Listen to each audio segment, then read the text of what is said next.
RFM Midi. RFM Midi. Merci d'être avec nous sur RFM Midi, c'est l'heure du grand journal. Anna Rocha. À la une de l'actualité, l'affaire de l'avion A330 Neo d'Air Sénégal, la compagnie aérienne réagit. Le directeur général parle d'un défaut bénin, une odeur d'huile détectée au niveau du cockpit, vous l'entendrez. Cette rencontre attendue entre le tout nouveau ministre du Commerce et la Fédération des boulangers du Sénégal. Les boulangers menacent d'observer 3 jours de grève pour dénoncer la hausse du prix de la farine. L'ASCOSEN les appelle à la raison. Grogne des travailleurs de la Caisse de sécurité sociale. Ils vont saisir l'OFNAC, l'Office national de lutte contre la fraude et la corruption, pour qu'une enquête soit ouverte sur la gestion de l'institution. Et puis, Boy-Guinée écope d'un an ferme pour évasion de prison. Décision du tribunal de grande instance de Diourbel. À suivre l'actualité internationale avec Binta Diallo. Incendie de Notre-Dame, la piste accidentelle privilégiée. Selon le parquet, le procureur de Paris se saisit du dossier des ouvriers en chantier dans la cathédrale entendue à l'instant, et le feu a été totalement maîtrisé selon les sapeurs-pompiers de Paris face à la presse tout à l'heure. L'église catholique sénégalaise meurtrie, Abbé Jacques Seck, se prononce et parle de la cathédrale de Paris dont il a plusieurs fois visité. Le chef de l'opposition tchadienne destitué, une décision de la Cour suprême du Tchad. Kebzabo dénonce et parle d'un complot d'État. Abdel Fattah al-Sisi s'accroche au pouvoir en Égypte. Son Assemblée nationale vote aujourd'hui une réforme constitutionnelle qui maintient l'ancien maréchal à la tête du pays jusqu'en 2030. Rendez-vous dans 15 minutes, Binta, pour le développement, juste après la page des sports de Malal Diagne Junior. Organisation de l'Afrobasket 2019 chez les filles, Dakar en pole position pour accueillir la compétition. FIBA Afrique serait favorable à une demande de la Fédération sénégalaise de basket. Le Jaraaf, champion du Sénégal, rêve de conserver son titre, mais le Jaraaf court derrière un double objectif en cette fin de saison. En plus du championnat, les Verts et Blancs de la Médina veulent remporter la Coupe de la Ligue. Vous entendrez dans ce 12h le président de la section football du Jaraaf. Pape Sambakan sera avec nous pour sa chronique hebdomadaire, la revue de presse Georges Déthié Diop. En fin d'édition, point de vue, le gouvernement et les mairies de Dakar ensemble pour lutter contre le désencombrement. Comment réussir ce nouveau combat? Débat aux environs de 12h35.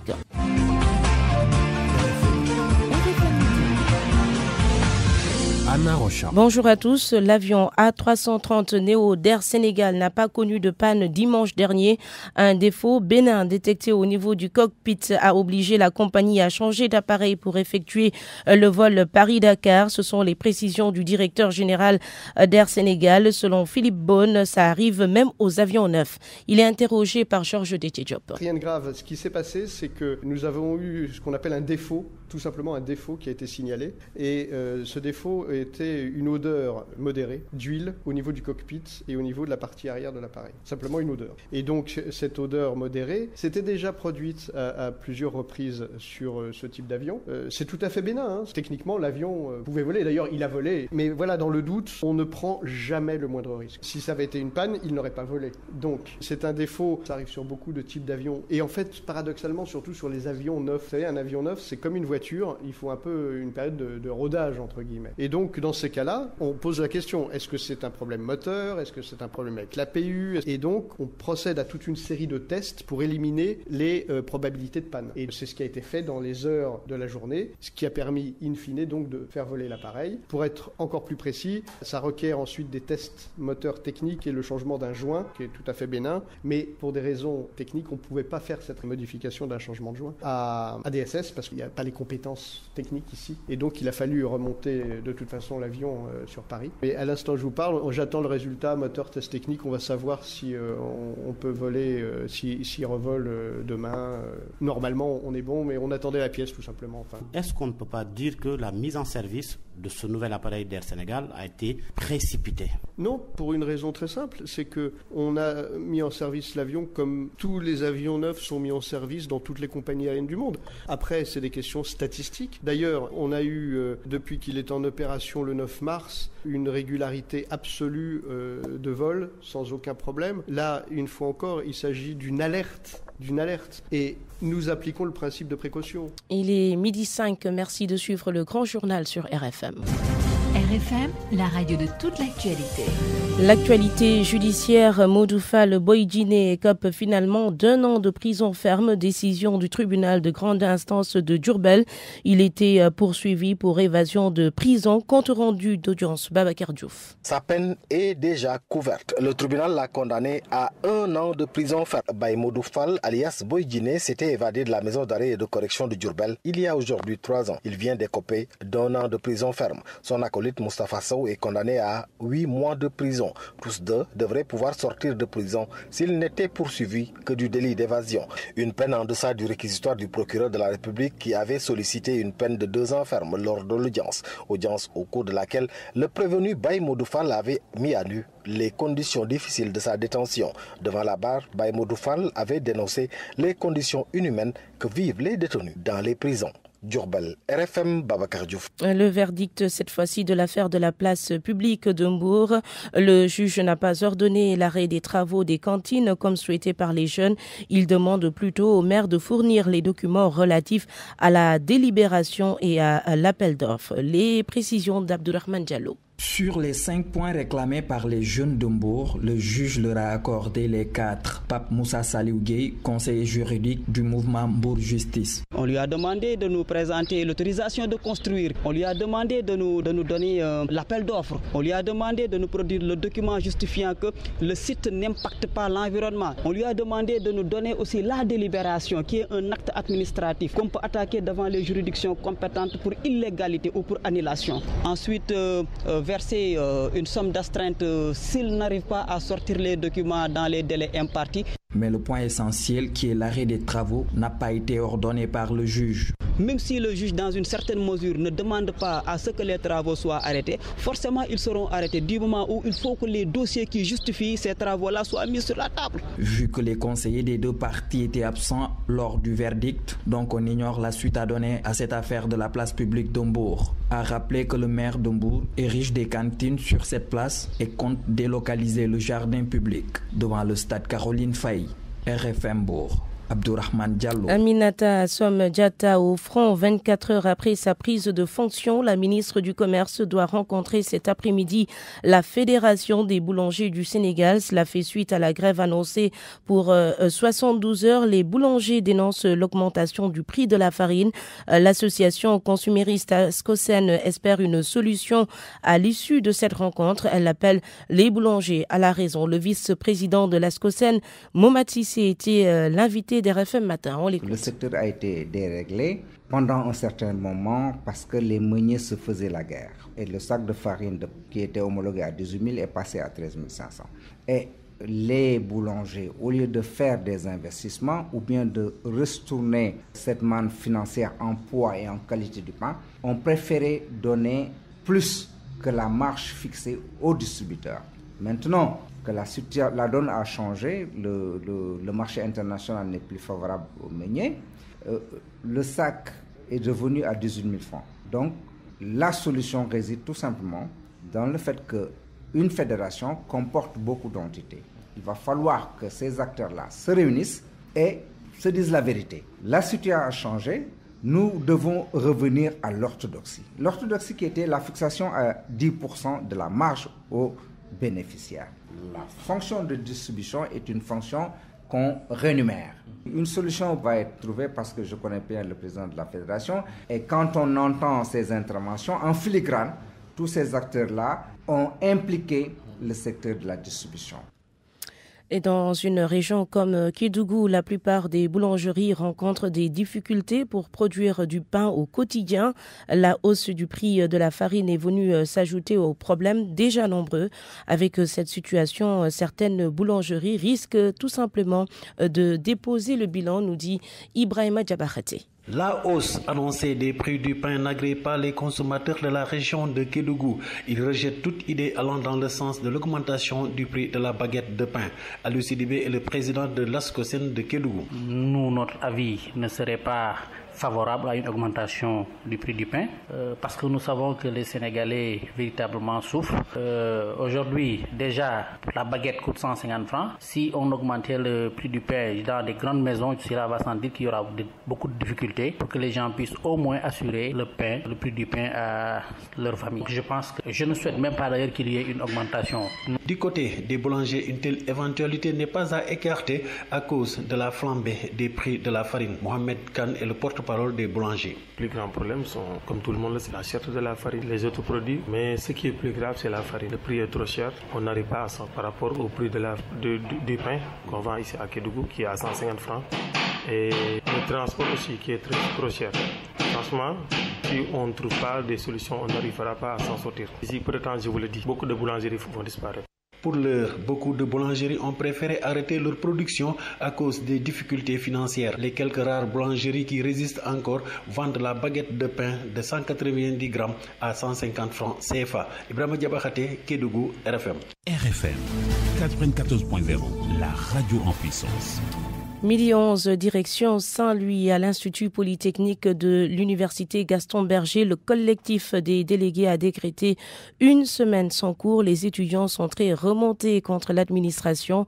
Ils n'arrivent pas à disposer de leurs attestations de réussite, mais aussi d'autres papiers administratifs. La direction refuse pour le moment de se prononcer là-dessus. Mohamed Nabissila. Les étudiants de l'Institut Polytechnique de l'Université Gaston Berger de Saint-Louis sont en grève pour une semaine. La cessation de toute activité pédagogique de ces étudiants, considérés comme élites en génie civil et en électromécanique, est due à des délibérations non tenues depuis le mois de janvier et un manque d'interlocuteurs au sein de l'administration. Saherba est le délégué titulaire de l'Institut Polytechnique de l'UGB. Nous passons à la vitesse supérieure en décrétant une semaine de cessation de toute activité pédagogique pour les motifs suivants.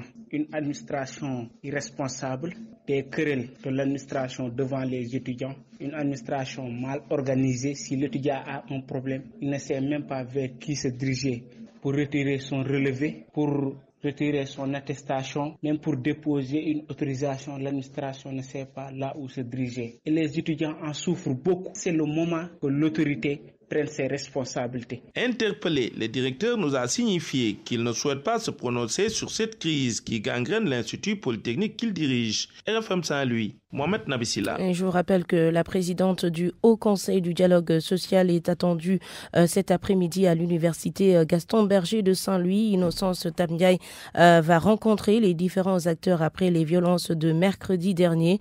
Le recteur de cette institution a d'ailleurs déposé sa plainte auprès du procureur de Saint-Louis. C'était hier, une plainte pour menaces, injures et destruction de biens publics. À la faculté de médecine de l'université Cheikh Anta Diop de Dakar, les étudiants sont en grève également depuis samedi. Entre autres revendications, la disponibilité de la trousse dentaire pour les étudiants en odontologie. RFM s'est rendu dans ce département et a parlé au chef de l'Institut d'odontologie qui pense que ce problème est récurrent.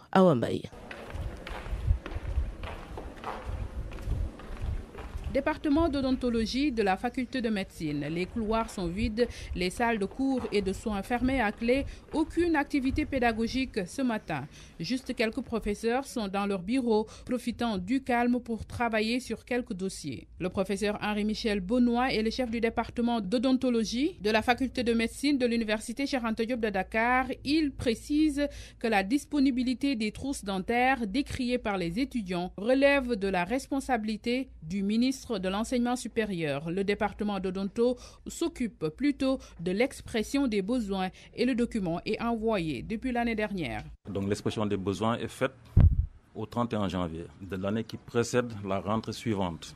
Ça veut dire que dans ce cas de figure précis, la commande de 2018-2019 a été envoyée au 31 janvier 2018. Donc on s'exécute de façon très prompte, justement pour éviter les retards. Je pense que le retard de livraison doit être imputé plutôt aux procédures au niveau du ministère qui prennent apparemment beaucoup de temps.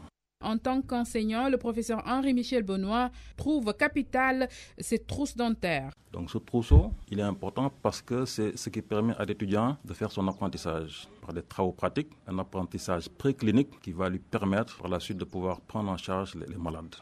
Donc effectivement, sans ce trousseau, la formation peut-être un peu hypothéquée, on va dire. Depuis quelques années, le problème persiste. Les trousses dentaires tardent à être livrées à temps aux étudiants en odontologie et le chef du département demande aux autorités de s'y prendre un peu plus tôt pour les prochaines commandes. La réaction à présent de l'Office du bac suite à la sortie des responsables de l'école ACAPES de Richard Toll pour déplorer le rejet de 83 dossiers de candidats au baccalauréat. Le directeur de l'Office du bac, Sosendiaï, qui n'a pas souhaité être enregistré, précise que cet établissement ne peut pas présenter de candidat officiel parce qu'il n'est pas encore reconnu.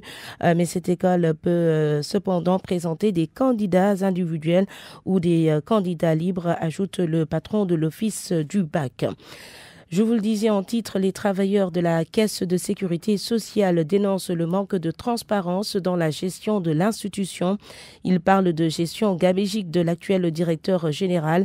Ces travailleurs comptent saisir l'OFNAC, l'Office national de lutte contre la fraude et la corruption, pour qu'une enquête soit ouverte sur cette affaire. Écoutons le porte-parole de l'intersyndicale des travailleurs de la Caisse de sécurité sociale, Mahmoud Nian, au téléphone de Ndjogoudjen. La gestion de la Caisse n'est pas transparente. On peut parler aujourd'hui du projet immobilier sur les logements sociaux. Au début, nous, en tant qu'intersyndicale, nous étions d'accord parce que c'était une vision du chef de l'État. Et les logements ont été donnés aux sociétés qui s'appellent Socabec pour 270 logements pour le début. Mais à la fin, on s'est rendu compte que les logements étaient mal construits. Si vous allez même là-bas pour vérifier, il y a des fissures partout dans les bâtiments. Et en dernier lieu, le conseil d'administration avec la direction générale ont décidé de revendre ces maisons-là au même promoteur. Alors que nous avons jugé nécessaire que ce promoteur-là devrait être traduit devant la justice, au moins pour des éclaircissements. Et les responsabilités soient situées au niveau de la Caisse. C'est ce que nous dénonçons aujourd'hui. Quand Yeridio partait, il a laissé 52 milliards pour les réserves de la Caisse. Mais aujourd'hui, à l'heure actuelle, ces réserves sont quasi inexistantes parce qu'elles ont été investies dans des projets qui ne sont pas rentables. Dans l'immobilier, aujourd'hui, on parle d'un projet informatique. Le début, c'était à 6 milliards. Mais aujourd'hui, d'après les informations que nous avons reçues, ça tourne autour de 15 milliards. Donc, les réserves ont été dilapidées. On va saisir l'OFNAC par rapport à la situation. Une enquête approfondie soit faite. Parce que l'argent de la Caisse n'appartient pas seulement aux agents de la Caisse. Appartient à tous les travailleurs sénégalais.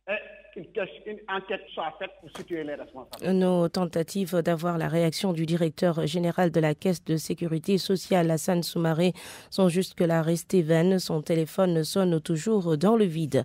21 villages de Thiénaba impactés par l'autoroute Ila-Touba. Les habitants ont du mal à se déplacer. Ici ajoute un manque d'eau terrible, puisque le forage est en panne depuis quelques mois maintenant. Ces habitants ont donc tenu un sitting pour déplorer cette situation.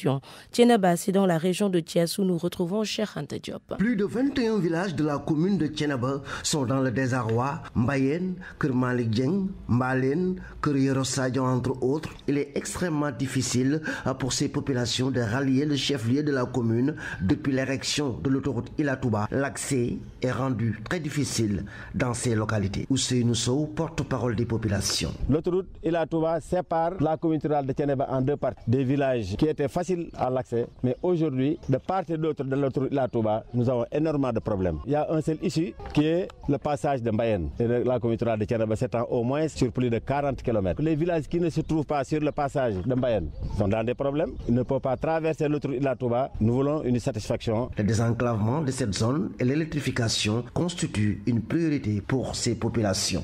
Une piste latéritique, Fanden, Bangaj, Toubatoul. Depuis 1962, c'est des revendications qui restent entières et non satisfaites. Donc il reste 23 villages au centre, de Fanden à Kariaba Diop, de Darussambu Karioro jusqu'à Mbaba. Tous ces villages-là ne sont pas électrifiés. Il s'y ajoute des difficultés liées à l'approvisionnement en eau potable. Le forage qui alimente ces villages est en panne. Il y a un problème d'eau, le problème du forage. Les villageois dépendaient de ce forage, la culture maraîchère, mais la majeure partie de leur culture sont décimées par le manque d'eau. Les habitants des 21 villages déplorent le fait que la commune de Thiénaba ne bénéficie d'aucune d'aucune infrastructure de base. RFM Thiès, Cheikh Anta Diop. Retenez aussi que les cérémonies de passation de services se poursuivent aujourd'hui. Ce mardi, elles concernent le ministère de la Justice, de l'Hydraulique ainsi que le ministère de l'Environnement et du Développement durable. L'ancien secrétaire général du gouvernement, Seydou Gueye, passe également le témoin au nouveau Maxime Jean-Simon Ndiaye. RFM. L'actualité internationale. À midi passé de 20 minutes, l'actualité internationale avec Binta Diallo. Bonjour Binta. Bonjour Anna. L'origine du feu de la cathédrale de Paris serait connue. Les sapeurs-pompiers annoncent même avoir totalement maîtrisé l'incendie maintenant. Sur France 24, le parquet de Paris annonce une origine accidentelle du feu. Notre-Dame de Paris, qui était en rénovation depuis juillet dernier, le procureur de la capitale française s'est saisi du dossier. Il a d'ailleurs entamé les auditions. Des ouvriers sont en train d'être entendus. Les sapeurs-pompiers, par ailleurs, ont réussi à totalement maîtriser le feu qui s'est emparé de Notre-Dame hier. C'est vers 10h GMT, 8h heure de Paris, qu'ils ont fait face à la presse.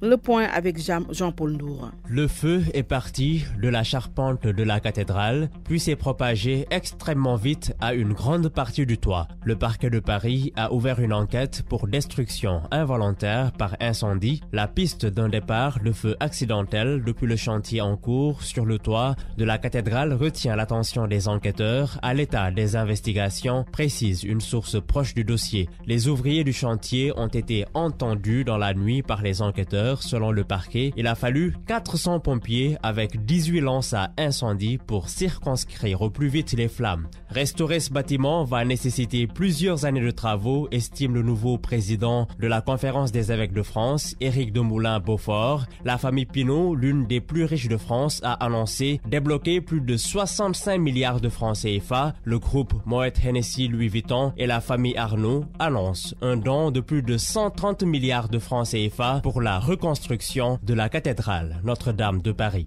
Et au Sénégal, Binta, l'Église a aussi réagi. L'Église catholique sénégalaise n'est pas indifférente à l'incendie qui a détruit une partie de la cathédrale Notre-Dame de Paris. Abbé Jacques Sec, qui a étudié en France et visité plusieurs fois la cathédrale, a le cœur meurtri. Il est joint au téléphone par Jean-Paul Ndour. C'est la désolation parce que je connais cette église, j'y ai été à plusieurs fois quand j'allais en France. Même si c'était la maison de quelqu'un, de quelqu'un qui perd ça me fera mal, puisque c'est la maison de Dieu qui flambe. Ça ne peut pas me faire mal. Si c'était une mosquée ou une synagogue, un lieu de culte, où que ce soit, ça me fait très mal. Je n'en connais pas la cause, je ne peux pas savoir, mais c'est malheureux. Heureusement qu'il n'y a pas une vie d'homme. Tant que le malheur qui arrive ne concerne pas la vie de l'homme, on gère ça. Je souhaite que ce ne soit pas l'œuvre de l'homme, mais un accident naturel. Pendant mes études là-bas en France, je connais cette église. Partout, si on brûle une synagogue juive, si elle brûle naturellement ou par la main de l'homme, ça me fait mal. Si une mosquée quelque part, où que ce soit, c'est la maison de Dieu. Chez les bouddhistes comme chez les chrétiens,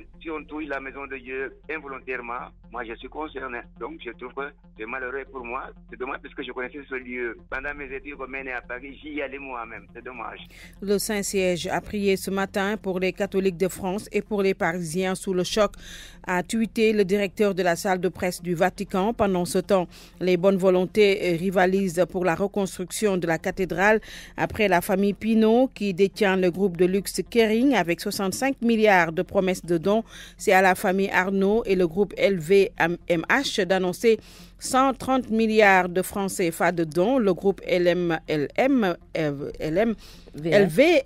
Anna est né de la fusion de Louis Vuitton et du groupe Moet Hennessy en 1987. Ils évoluent dans le luxe et les marques. Total annonce aussi un don de 65 milliards de francs CFA en Côte d'Ivoire. Ici en Afrique, le roi du Krinjabo, capitale du royaume Samsi, sud-ouest de la Côte d'Ivoire, annonce un don pour la reconstruction de Notre-Dame. Au Tchad, le chef de file de l'opposition a été destitué. Saleh Kebzabo n'est plus le chef de l'opposition au Tchad, destitué par la Cour suprême parce que son parti ne dispose pas d'assez de députés à l'Assemblée nationale. Daouda Diouf. C'est une décision de justice qui le démet à ce poste. La Cour suprême du Tchad qui fait suite à la réduction des députés du parti de l'Union nationale pour le développement et le renouveau, l'UNRD, qui passe de 8 à 7 députés à l'Assemblée nationale. Le chef de file de l'opposition, selon la justice tchadienne, est remplacé par Romain Doumgar Félix Nialbe. Il est le président de l'Union pour le renouveau démocratique URD. Une telle décision de justice est contestée par Saleh Kebzaba. Ce dernier parle d'un acte anticonstitutionnel puisque selon la loi tchadienne portant le statut du chef de file de l'opposition, le mandat de ce dernier doit couvrir la durée de la législature. Et puis en Égypte, Binta, le président Al-Sisi veut se maintenir au pouvoir. Avec l'aide de son... Ah non, je suis désolée. Crise de fou rire à cause de Daouda Diouf. Ouais. Avec l'aide de son Assemblée nationale, le Parlement égyptien va voter aujourd'hui une révision constitutionnelle pour permettre au président Al-Sisi de conserver le pouvoir jusqu'en 2030. L'ancien maréchal accusé de violation des droits humains et à la tête de l'Égypte après le renversement par la main de l'islamiste Mohamed Morsi en 2013, réélu l'armée l'année dernière avec 97%, mais la constitution égyptienne limite le nombre de mandats à 2 de 4 ans à Narochan. Merci beaucoup Binta Diallo. RFI Sport. Avec nous, Malal Diagne Junior. Bonjour Malal. Bonjour Anna. L'Afro-Basket 2019, la FIBA pense à Dakar Arena. La FIBA veut voir Dakar accueillir cette compétition qui n'a pas encore été attribuée à aucun pays. Comment donc on va procéder pour que Dakar Arena puisse accueillir cette compétition pour une 6e fois? La Coupe d'Afrique va-t-elle se jouer à Dakar? Quelles sont les conditions? Qu'est-ce qui bloque? Qu'est-ce qu'il faut faire pour que ça bouge? Réponse avec ce papier de Soledjam. À quelques mois de l'Afro-Basket féminin, le pays hôte toujours pas connu. Mais le Sénégal est sur la bonne voie pour abriter l'édition de 2019, selon le directeur de la communication de FIBA Afrique, Lamine Badiane. Qui pourrait empêcher le Sénégal de se porter candidat par rapport à cet Afro-Basket féminin? Je pense que c'est l'occasion de montrer à toute l'Afrique que le Sénégal a un bijou qui s'appelle Dakar Arena. Lamine Badiane ajoute que Dakar Arena seul peut accueillir la compétition. Je pense que si on a pu faire ça du côté du Cameroun, la dernière fois que les Lions ont remporté le titre, sur une seule salle, donc il ne devrait pas y avoir de problème. Et puis éventuellement, voir si le stade Marius Ndiaye pourrait faire objet de salles d'entraînement. Le Sénégal devrait organiser cet Afro-Basket. Rien n'est encore officiel concernant les candidats pour l'organisation de l'Afro-Basket féminin. Mais le directeur de la communication de FIBA Afrique apporte des éclairages. Le Nigeria et le Sénégal sont les candidats à l'organisation de l'Afro-Basket. Le Sénégal a montré un intérêt pour l'organisation de cet Afro-Basket. Le Nigeria, pas encore. Alors concernant Madagascar, Tunisie et Nigeria, ce ne sont que des candidatures concernant les clubs champions féminins, ce qui est complètement différent de l'Afro-Basket. L'édition de 2019 est prévue au mois d'août, une compétition que le Sénégal a déjà organisée à 5 reprises pour 4 victoires contre une défaite. Le football, Malal, le Giraffe de Dakar rêve du doublé. Le Giraffe, champion en titre, est 2e actuellement au classement à 5 points du leader Génération Foot, mais également le Giraffe qualifié pour les demi-finales de la Coupe de la Ligue, compétition que l'équipe la plus titrée au Sénégal n'a jamais remportée. Les Verts et Blancs veulent donc réaliser le doublé, gagner cette Coupe de la Ligue, mais également essayer de détrôner de la première place l'équipe de Génération Foot. Comment s'y prendre? Comment réaliser ce double objectif? Nous avons posé ces questions à Youssou Dial. Il est le président de la section football du Giraffe. Le Giraffe, à chaque fois qu'il entame une compétition, c'est pour la gagner. C'est vrai, au niveau du championnat, on est 2e. C'est un championnat donc, qui est difficile à gagner. La Coupe de la Ligue est le seul trophée qui manque au niveau du Giraffe. En tout cas, on fera tout pour gagner donc, ce trophée qui nous manque. Ce ne sera pas difficile parce que quand vous voyez le tableau des demi-finales, il y a de grandes équipes qui sont qualifiées pour cette demi-finale qui ne sera pas facile. L'objectif du Giraffe, donc, c'est de gagner donc, cette Coupe de la Ligue et puis, au niveau du championnat, faire tout ce qu'on peut pour garder en fait, notre titre. Mais ce ne sera pas facile parce que Génération Foot est devant nous. Ce ne sera pas facile de le jouer. Moi, c'est à dire que le champion Génération Foot est le champion naturel du Sénégal. Remporter le titre devant Génération Foot, pour nous, c'est une anomalie. Nous, on est là pour les titiller chaque année. On se bat pour un peu les... Est-ce que l'absence de votre entraîneur parti avec les Lions U17 ne va pas vous poser problème? Non, je ne pense pas que ça va être un handicap parce qu'en fait, donc, nous le savions depuis le début de la saison que Malick Daaf, à un moment donné, sera pour aller diriger donc, cette équipe U17 du Sénégal. C'est une mission qui est bien noble parce que ça concerne l'équipe nationale du Sénégal. Et nous, on s'y était préparé auparavant. Malick Daf a un staff qui peut aussi bien le suppléer en cas d'absence. C'est pour ça, en fait, depuis que Malick Daf est parti, nous avons enchaîné quand même 3 victoires. Donc, ce qui prouve à suffisance qu'aujourd'hui, donc son absence ne nous manque pas trop, même si on aurait souhaité donc l'avoir avec nous en cette série de saison. En tout cas, au niveau du staff, au niveau de l'équipe dirigeante du Jaraaf, donc tout a été mis en œuvre pour qu'en fait son absence ne se fasse pas sentir. Le football avec Oroya AC pour parler de la blessure de Khadim Ndiaye, blessé en compétition africaine avec son équipe, le Oroya AC au Maroc.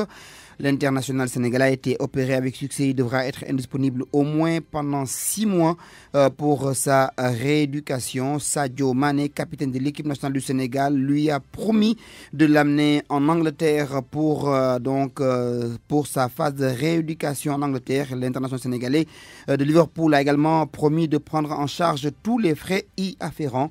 Pour autant, son père est très en colère contre la fédération. Mamadou Anta Ndiaye estime que son garçon n'a pas obtenu le soutien qu'il devrait avoir de la part des fédéraux. Il l'a dit au micro de Abraham Poulpoui.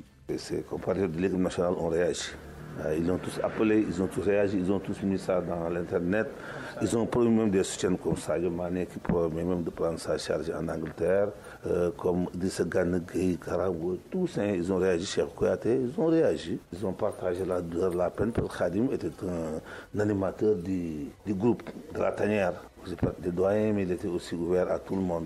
Il y comptait beaucoup d'amis, Pape Ali Ndiaye, Diafra Sakho, tous ils ont réagi. Une prolongation de son contrat pour 3 ans alors qu'il devait terminer au mois de juin. Il était un joueur blessé, encore pour 3 années, même s'il ne joue pas, et pour bénéficier des avantages qu'il avait dans son club. Donc cette réaction a été vraiment mettre le droit au cœur. Et en promettant aussi de lui payer une formation en Europe pour qu'il revienne dans le staff technique de l'Oréa, au cas où il terminerait sa carrière footballistique. Il a tout donné à Oréa, mais aujourd'hui, Oréa lui a tout rendu. Mieux aussi, même quand j'ai appelé Khalid, il m'a dit non, le président voulait me faire signer un contrat à vie. C'est Khalid qui me l'a dit. Il voulait me faire signer un contrat à vie. Le football, Malal, à l'étranger avec la Champions League européenne, on joue les quarts de finale retour ce soir. Le titre du film La guerre des étoiles, acte 2. Pour les quarts de finale, 2 matchs au programme. La Juventus de Turin de Cristiano Ronaldo face à la jeune garde de l'Ajax d'Amsterdam à 19h. L'équipe expérimentée du FC Barcelone qui rêve de la Champions League, de la Liga et de la Coupe du Roi qui reçoit au Camp Nou l'équipe de Manchester United. À l'aller, les Blaugrana avaient battu les Mancuniens par 1-0 à Nantes.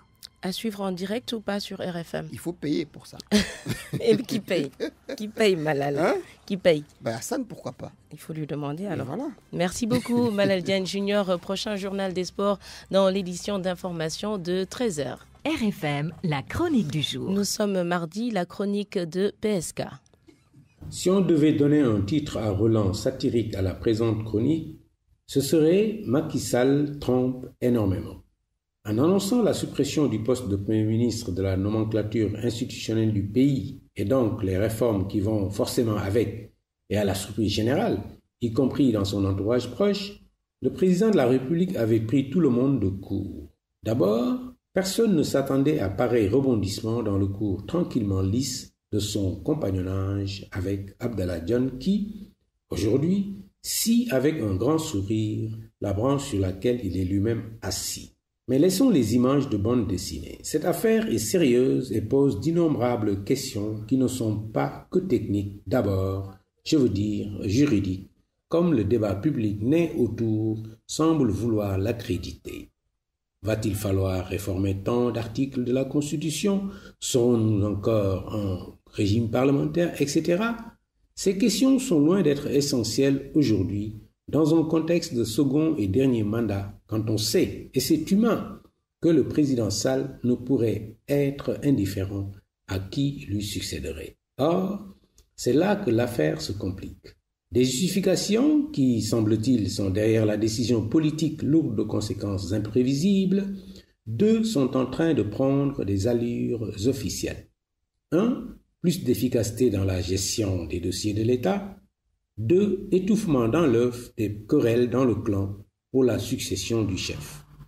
Madiambal Diagne, chroniqueur dans son propre journal Le Quotidien, a hier, 15 avril, donné un papier lourd de sens, en l'occurrence, qui, après avoir fait le tour de ce qui aurait dû représenter le mûrissement de la décision présidentielle, en est venu à sa lecture pour le moins difficile pour l'observateur. Diagne, pourtant proche du président, l'avoue.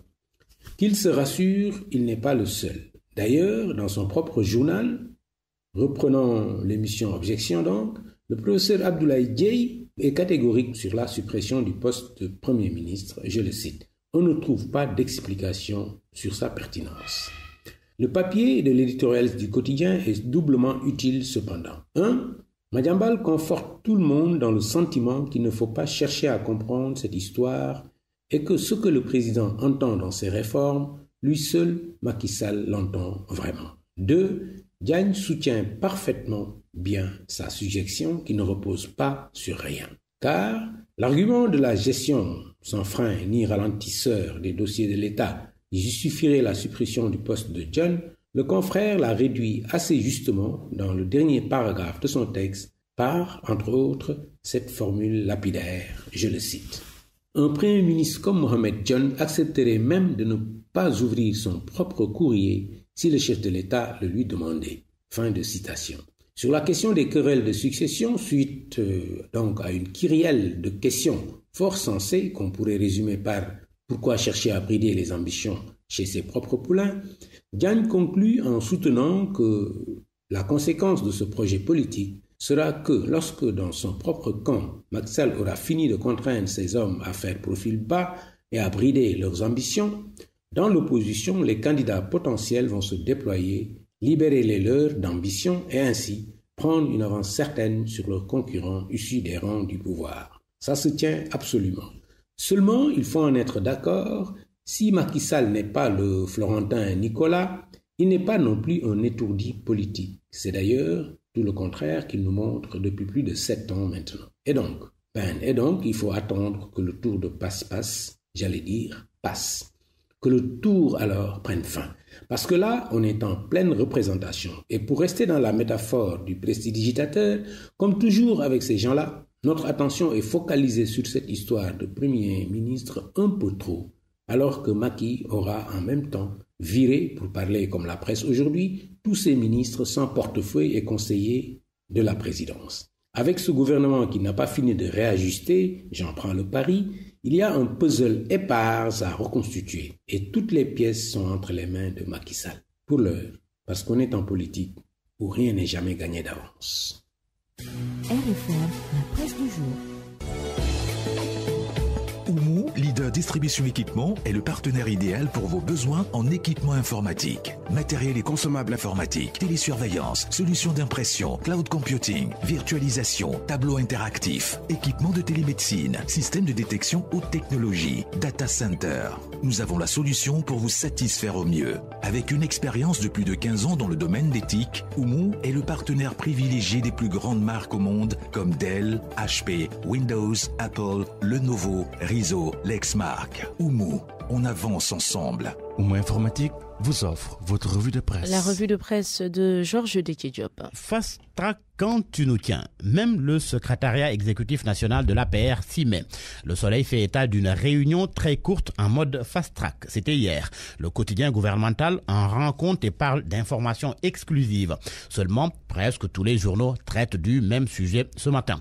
Le Soleil rapporte ce qu'il appelle le discours de réarmement de Macky Sall avec certains de ses propos mis en exergue à la première page du journal. Selon mon confrère, Macky réarme moralement ses troupes et invite à la prospective.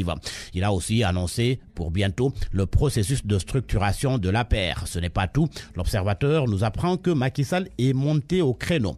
Selon le journal, Macky Sall a tenu à marteler ses vérités aux responsables de l'APR qui ont pris depuis la mise en place du nouveau gouvernement le malin plaisir de s'épancher dans la presse pour faire cas de leur seul cas. Le patron patron de l'APR leur a demandé d'arrêter, car pour lui, le gouvernement n'est pas la seule station où on peut servir l'État. Les propos de Macky Sall sont aussi en une du journal Le Quotidien qui souligne qu'il a allié à la fois diplomatie et fermeté pour expliquer ses choix après la mise en place du nouveau gouvernement. La fermeté, justement, il a déclaré qu'il ne doit aucune explication à un ministre qu'il mute ou qu'il démet. La suppression du poste de Premier ministre était aussi au menu, souligne Le Quotidien, qui nous apprend que l'inspecteur général d'État Makhtar Cissé a intégré le secrétariat exécutif de l'APR. Ce que confirment les Échos, qui se posent maintenant la question de savoir si l'ancien DG de la Sénélec a démissionné de l'inspection générale d'État. Les Échos qui retient surtout le fait que Macky Sall ait remis en ordre ses camarades de parti tout en leur faisant savoir qu'il assume ses choix et que les gens ne doivent pas penser qu'ils peuvent rester indéfiniment au poste. Il ajoute que ceux qui se plaignent dans la presse perdent leur crédibilité et leurs propos n'ont aucune incidence sur ces décisions. Il confie tout de même, et on peut le lire à la première page de Sud Quotidien, que le changement ne veut pas dire qu'ils sont incompétents. Sud pour qui Macky éteint le feu. Selon le journal, il s'est livré à une séance d'explication sur le comment du pourquoi il a décidé d'inscrire toutes les actions de l'État en mode fast-track, invitant l'administration à épouser la réalité de son temps avec la suppression du poste de Premier ministre. Sud rapporte que ses camarades de parti, sans piper mot à cause d'une motion refusant tout débat, ont religieusement écouté leur maître avant de vaquer à leurs occupations. Et à propos du dialogue national, l'AS nous apprend que le chef de l'État a demandé expressément à son ministre de l'Intérieur de prendre langue avec les acteurs pour définir de commun accord le cahier de charges et les termes de référence de la journée nationale du dialogue du 28 mai prochain. Parlons à présent de la gestion de l'eau. Libération révèle que Suez est déclaré encore attributaire provisoire. Selon le journal, la direction centrale des marchés publics a approuvé l'attribution provisoire qui sera publiée dans les prochaines 48 heures. Sport pour terminer, les quarts de finale de la Champions League européenne en vedette dans Record et Stade. 2 matchs au menu et à la une du journal Record, on peut lire Barça, Manchester United, Messi en mission. Manchester United vise la remontada. Juve, Ajax d'Amsterdam. Les cracks s'attaquent à l'inusable Cristiano Ronaldo. Et à la une du quotidien Stade, Juve et Barça en pôle, Ajax et Man U dos au mur. À vos kiosques et bonne lecture. Oumou, leader distribution équipement, est le partenaire idéal pour vos besoins en équipement informatique. Matériel et consommables informatiques, télésurveillance, solutions d'impression, cloud computing, virtualisation, tableau interactif, équipement de télémédecine, système de détection haute technologie, data center. Nous avons la solution pour vous satisfaire au mieux. Avec une expérience de plus de 15 ans dans le domaine d'éthique, Oumou est le partenaire privilégié des plus grandes marques au monde comme Dell, HP, Windows, Apple, Lenovo, Rizzo, Lexmark. Notre service après-vente de qualité vous assure aussi une meilleure prise en charge.